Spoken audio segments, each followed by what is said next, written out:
Are you ready to uncover the event that changed history forever? In the year 793 AD, an event unfolded on a quiet island off the coast of England.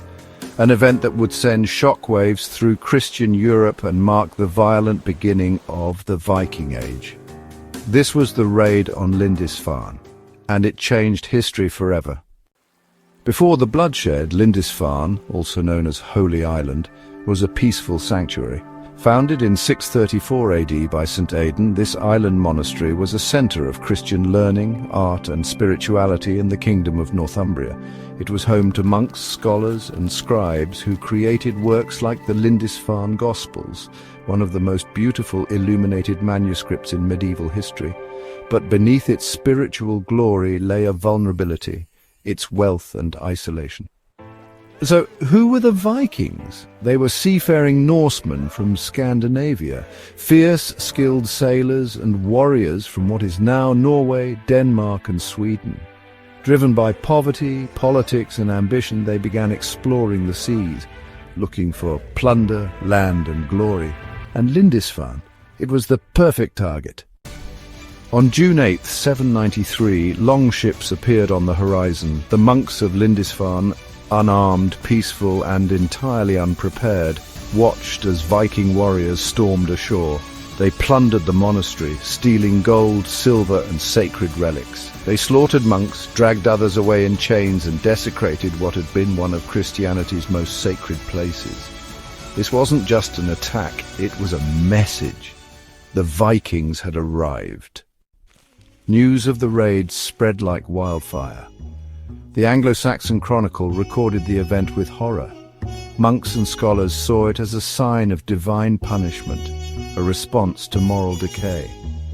Even Alcuin of York, a renowned scholar at Charlemagne's court, wrote, "Never before has such terror appeared in Britain as we have now suffered from a pagan race."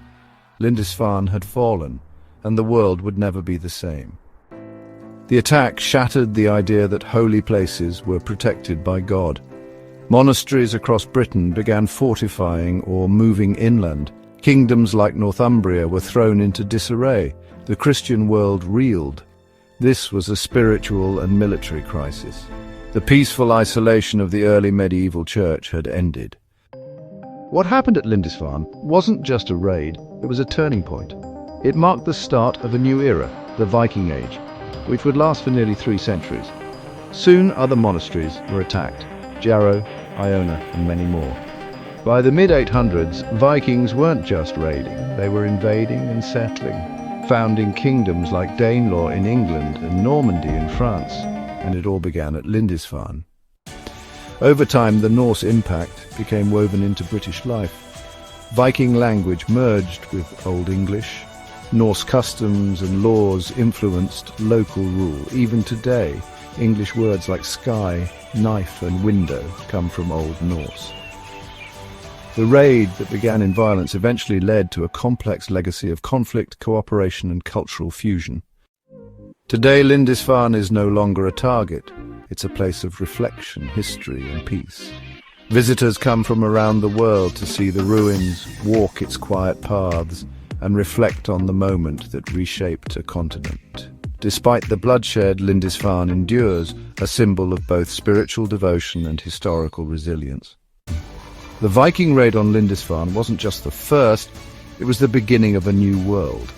It marks the moment when Norse warriors and Christian monks collided, setting off a chain of events that would ripple across Europe for centuries. Lindisfarne was the spark, and the fire that followed reshaped faith, power and identity across the medieval world. The Viking raid on Lindisfarne was more than an act of war. It was a spark. It ignited centuries of change that shaped Britain, Europe and the world. It reminds us how sudden violence can echo through time, and how even a quiet island can become the stage for history. Thanks for watching. If you enjoyed this story from history, don't forget to like, subscribe and hit the bell for more.